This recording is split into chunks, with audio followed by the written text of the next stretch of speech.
Welcome to People, Process, then HR Tech, the video series where we talk to business leaders about how to put people first, then create processes that work, and find technology that can tie it all together. I'm Sid, and I work at Beekeeper, a frontline employee experience platform that's designed for the frontline workforce. HR teams in hospitality, construction, manufacturing, retail use Beekeeper to engage, retain, and reach their workers and managers who don't sit behind a desk or in front of a computer. Today, we're joined by Steve Goldberg, as some know as the Godfather of HR Tech. Steve, thanks so much for joining us. Can you start by just telling us more about yourself and maybe even where you earned that reputation? Sid, great to see you. And I think the last time we saw each other was at the HR Tech conference at my Ask the Experts.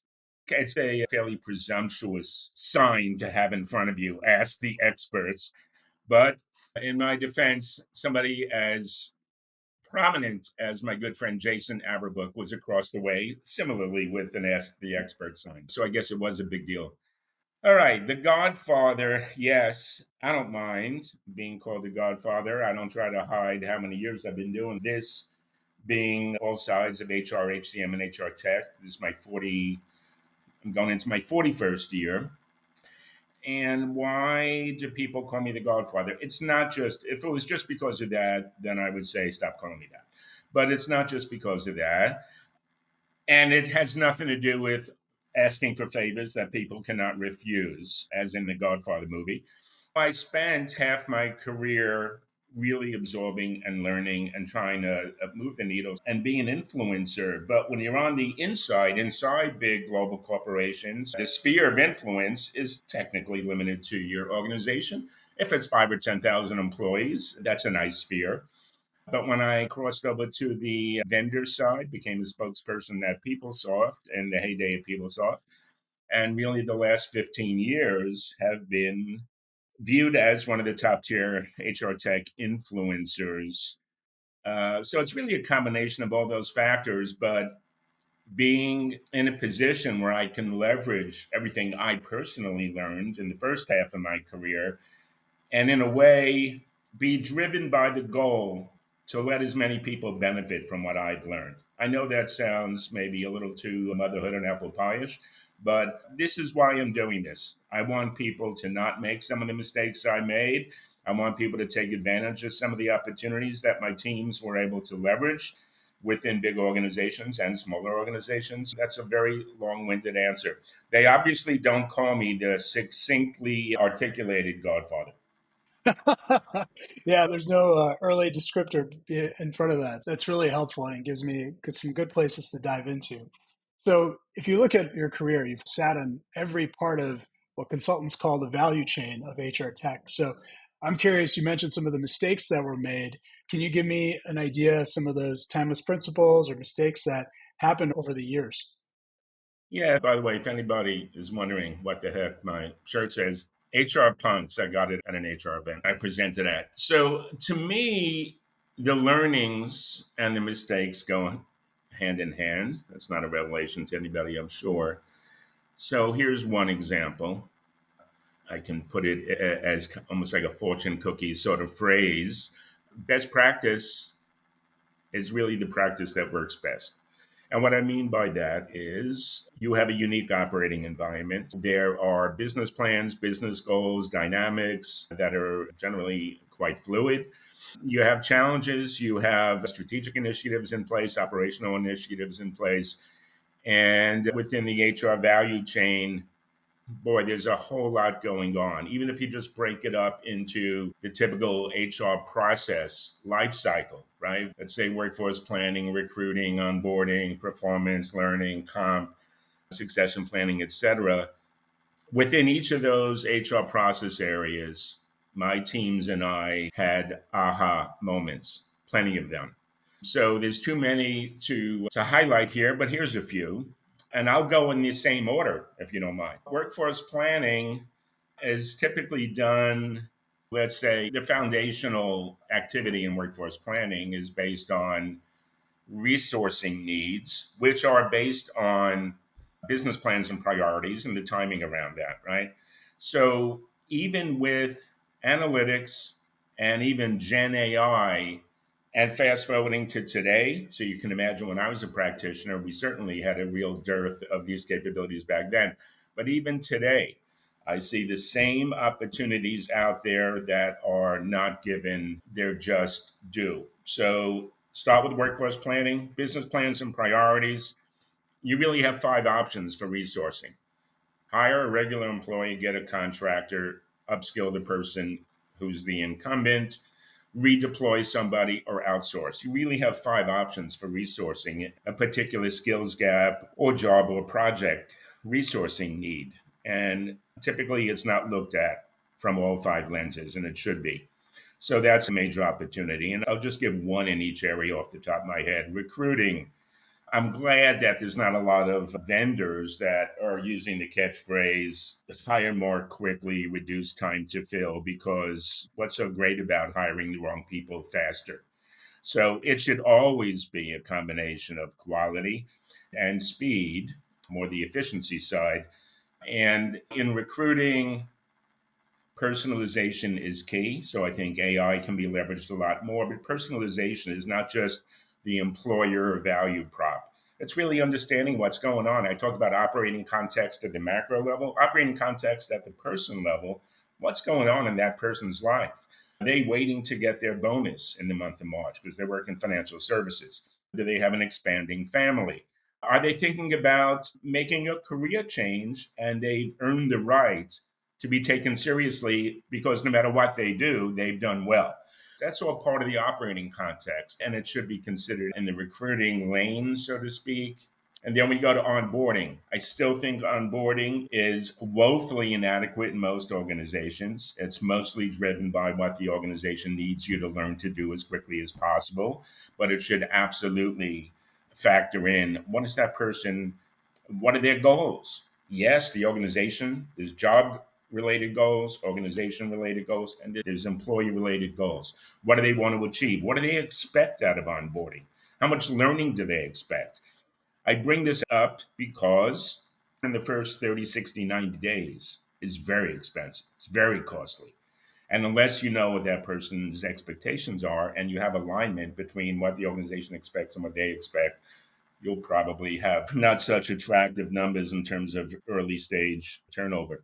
And then you go into learning. Again, personalization is key, but it's not just content, it's how the person learns. That's a much more sophisticated way to look at learning. How does that person learn? Short spurts? Do they have an attention span for hours? What's the medium that's worked best for them? Succession planning, total rewards. Every one of these, I don't have enough time to go into each one, but every one of these HR process areas, my teams came away with an aha. And then we thought about what's the implications for HR tech. And then let's assign weighted considerations and weighted decision factors when we go and procure HR tech. What's the most important set of capabilities that will move the needle? And the last thing I'll say to wrap up this chapter is I came up with, when you're considered a thought leader, I consider myself an ever aspiring thought leader, but when you're in that arena, you come up with phrases and frameworks that people associate with you. Some years back, I came up with something called the Ascension Test. And it's all about what does it take for an organization to ascend the ranks within its industry vertical? What are the most reliable pathways to ascend the ranks? And I came up with three. First one is elevating organizational agility. Organizational agility, I just think it's beyond increasingly important. It's just vital. It's a business imperative. And there are many HR tech capabilities that are supportive of elevating agility. So my three kind of pathways to ascending the ranks: elevate organizational agility, be an employer of choice so you can attract and retain top talent. And the obvious one is improve employee productivity, because small, very modest upticks in productivity amount to big dollars, particularly when you have a sizable organization. I asked a very broad, swathing question. The fact that you could even riff on all of those areas blows my mind. Just try to imagine myself trying to do that. But there was a lot of takeaways there that we could zoom in on. I'm curious though, if we stuck with organizational agility, and this might be a tough question, but what happens when you put the frontline lens on this, right? So you have an HR leader who's managing a frontline workforce, retail, hospitality, construction, manufacturing. This organizational agility, and you even mentioned employee productivity being such a big potential exponential growth driver. How do people get there when they have multiple employee populations that they have to manage? How do they create that strategy? Yeah, thanks. It's a great question. I always love talking with you, Sid.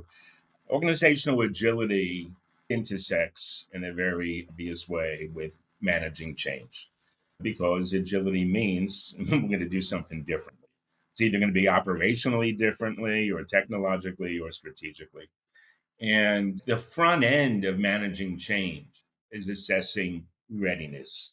And assessing readiness, yes, you have a skills component, but you have an attitudinal component. Do people see the value in the change? Do they see themselves playing a vital role in the new world order? Frontline managers, which is where Beekeeper's tech sits, as I understand it, they have an advantage in that they can assess readiness with their own eyes. You don't have to think about surveys. Yes, surveys is good, but if you're an active and proactive frontline manager, you're going to have your finger on the pulse. And people are going to say to you, yeah, we agree. We should be going in this direction. But you know what? There's too much going on in the organization right now. Can we start this in 60 or 90 days? That's part of readiness for change. And that's such a key aspect that won't be made visible via surveys. Frontline manager plays a key role in having a finger on the pulse of readiness for change. And more broadly speaking, if you think about human capital management, and people ask me, who's key in human capital management? Of course, presumably the HR function is key. I've maintained really my whole career that HCM, human capital management, which I personally define as leveraging your workforce for competitive advantage, I believe that's owned by the whole organization.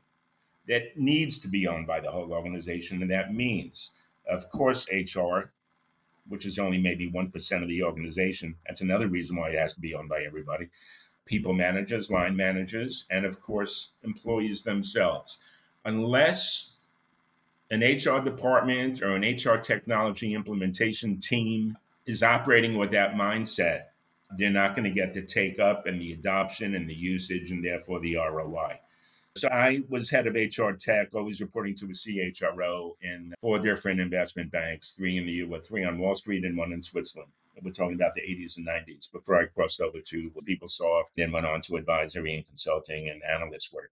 When you're trying to get a project funded and you go to the head of the trading floor at a major Wall Street firm and you go, we have this great new HR tech, you're going to see a smile just like you're smiling right now because they're going to go, do you really think I care to talk about this?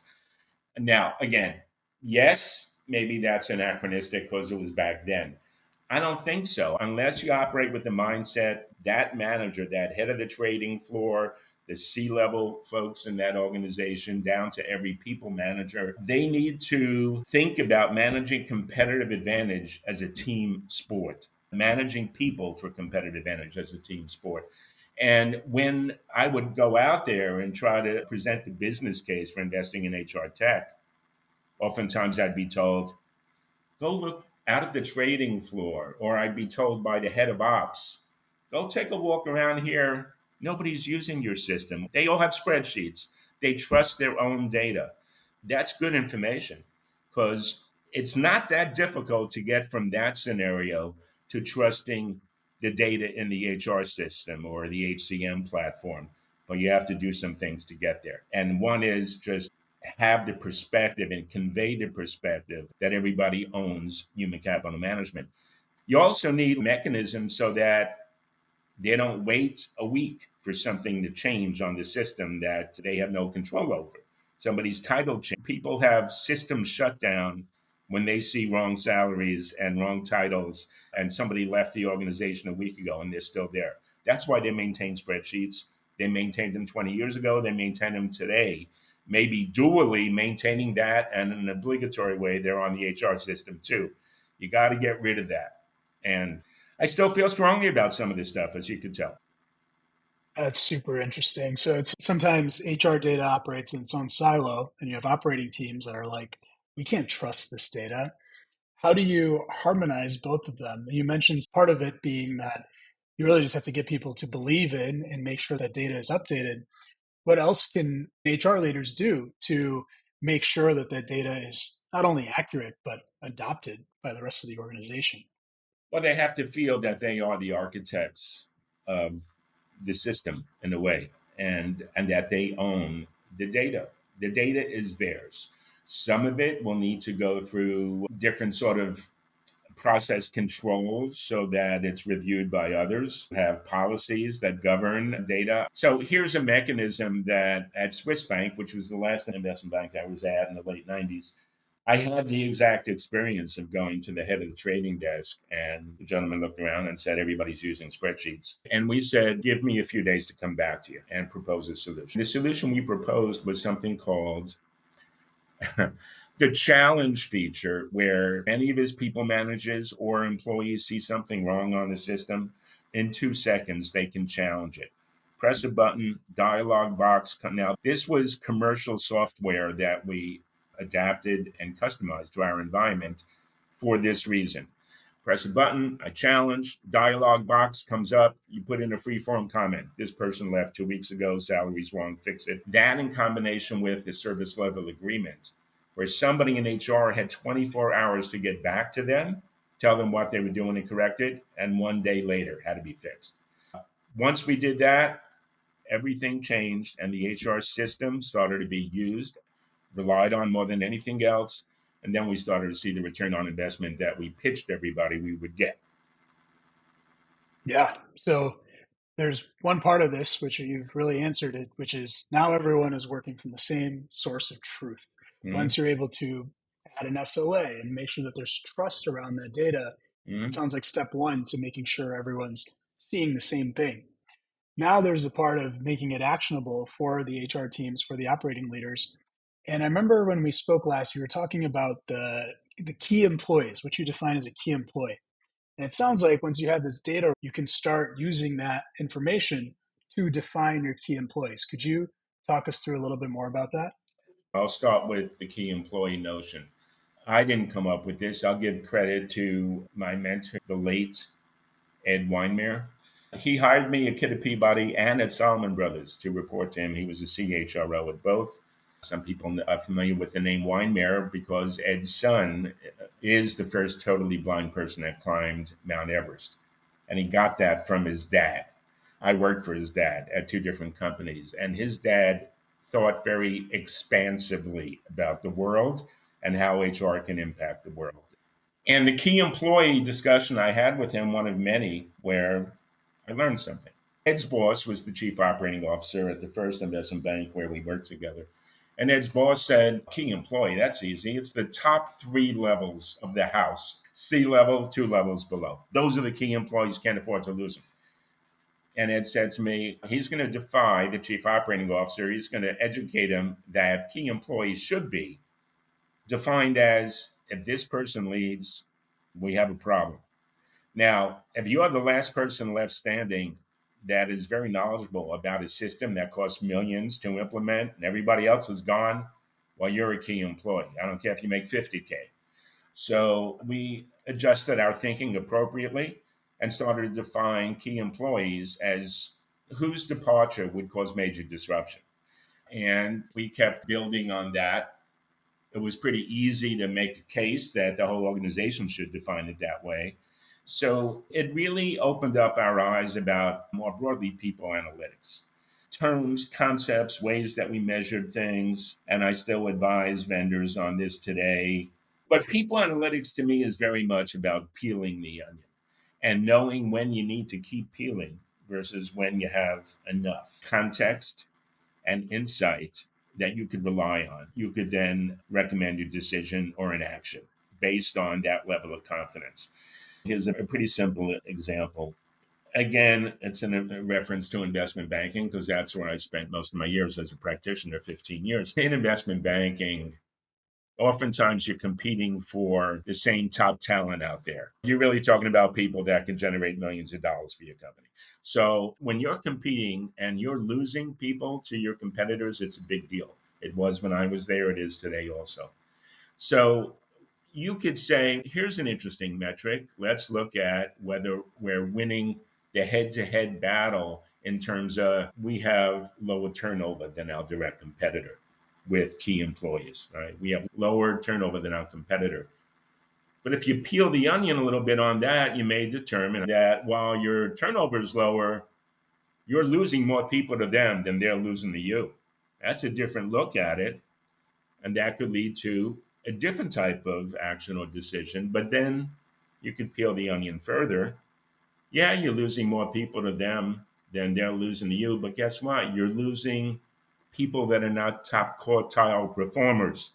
So you've gone in that red, yellow, green sort of framework. You've gone from green to red, back to green. That's from peeling the onion. And there's an infinite number of those situations out there. Once you're dealing with data insights, almost every one of them lends itself to thinking through, do we have enough context and insight to recommend to the organization that something should be done about this, and this is what should be done. So let's not just throw powerful tools out there, whether it be systems or components of those systems like people analytics. Really understand that to get value, it's sometimes better to put nothing out there than to put something out there that's going to cause bad decisions. Just have that sort of mindset. And whether it be key employees or anything as it relates to analytics mindset, start there, but then you have to convey and get people to buy into that same mindset and perspective. They're looking for context and then also insight. And that insight can then drive some level of action. But if you don't have that proper information, the proper context, then you could be doing something with the wrong intended result. That's super interesting. And as you started talking about red, green, and yellow, I started to see, of course, a spreadsheet where you're almost evaluating these types of people decisions similar to what you do in the world of banking and investment. I think that would be an interesting lens for HR leaders to see this through. And maybe this is what you're already alluding to, but how can we start making people decisions have the same rigor as they do when you think about investments, risk and reward? I think you mentioned pay and pay off, so I don't want to steal that from you. But I'm curious how you've approached it in the past and how HR leaders can going forward. When you have one person that's properly trained and having a bigger impact and is more productive, it's a typical kind of ROI on investing in your people or investing in tech to help your people. It's not limited to one person whose productivity you're aiding and improving. That person will affect others. That person will mentor, coach, formally, informally. They'll work in a team or project environment. And when one person is noticeably impacting the team, I call it a positive cascading effect, just like it can have a negative cascading effect. Let's say you have a training program. Let's put the tech aside for a minute, but the same process really. And the training program is going to cost X amount to implement and license the content, but it's also going to take, at least early on, people away from their jobs. So you're actually going to lose some productivity in the short run and gain productivity in the long run. We now have the tools to measure that out. And thankfully, we have the mindset about the need to measure that out. So, an investment portfolio, an asset portfolio includes front loaded investments, steady stream of investments, backloaded returns. You're not going to get them for 6 months or a year. That's the way I believe people investments and HR tech investments have to be looked at, like you're managing an asset. What assets are more important than your people assets or tools that are going to help you really maximize the value of those assets? And that's why it has to be managed like you put in your life savings in it, quite frankly. Yeah, exactly like you said, it's some of the most important decisions you'll make. What I do see is that HR leaders often struggle to vet the right HR tech and then also quantify the long term payoff. I think sometimes we like to say that it's just HR, but really this is everyone in the history Mm-hmm. of buying software or learning about any technology. I'm curious if you have any tips for them, because right now we live in a world where there is that shiny object syndrome. There's so many cool technologies coming, and it's hard to decide what's going to result in that long term payoff. Any thoughts on that? First, I would say don't just focus on long term payoff. So, if you're going to have several investments in your investment portfolio, you need some to be paying off near term, or you're not going to make it to longer term. In terms of HR tech and the selection process, one consideration that was always critical for me, and in some cases, thankfully, the deployments I was involved in at these investment banks or my teams were involved in, because I was typically clearing the way and marketing and getting business cases, and the team was doing the work of getting with the consultants and the vendor. But having a strategic partner, the notion of or the term strategic partner, when you hear vendors talk about it these days, strategic partners, they're often not talking about their customers. They're talking about other vendors whose solutions they're tying together with theirs so that they could have an end to end, tightly integrated value set of solutions that are presumably going to be homogenized in terms of user experience, et cetera. But to me, that's an eye opener that very few vendors, at least from what I can tell, are saying that customer is a strategic partner. It's often used in the context of they're a beta customer. So an emerging player will say that we have 3 beta customers and we work very closely with them.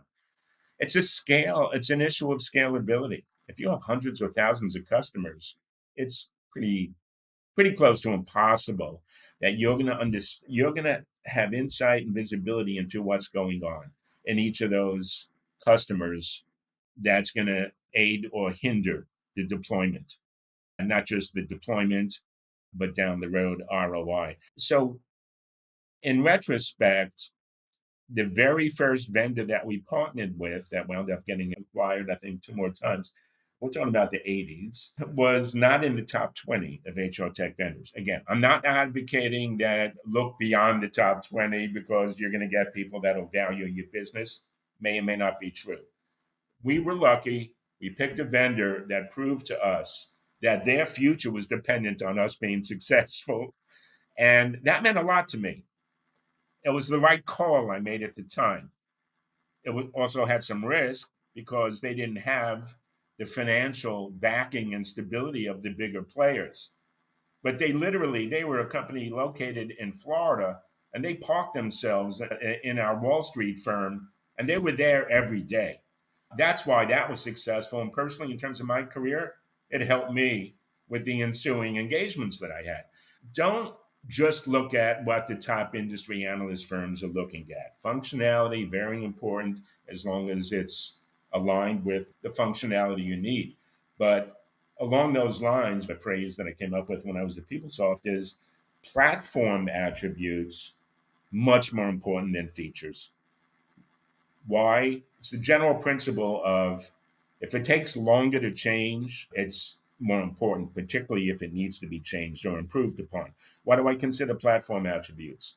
Interoperability, configurability, usability, scalability.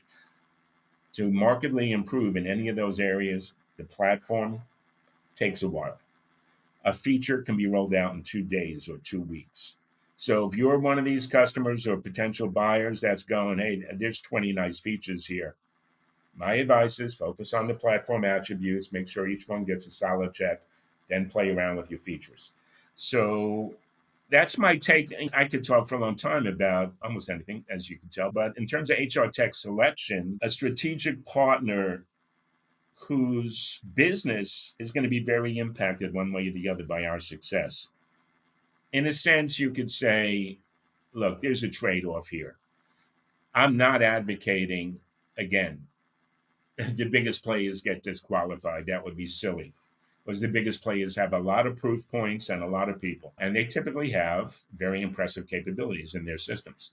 Just try to not be narrow minded and have a narrow selection process. think about some of the less obvious considerations as well.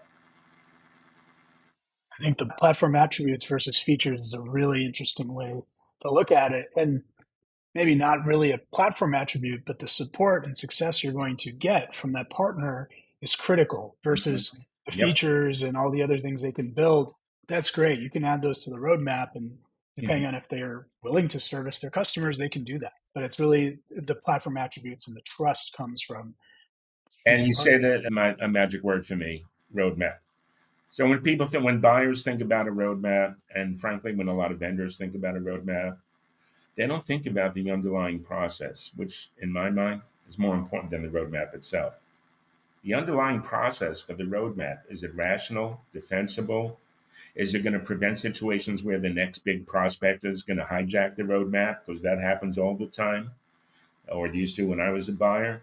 So the underlying process for the roadmap, where's the input coming from? Where's the prioritization coming from? Do they have the ability to execute? How do they know they have the ability to execute? Do they have proof points around that?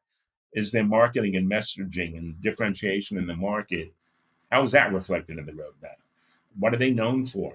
Etc. So to me, when I was a spokesperson for PeopleSoft 20 years ago, I spent more time on the process for the roadmap. And I could see in people's faces that they appreciated that because there was a level of cynicism about roadmaps because none of them are contractual guarantees.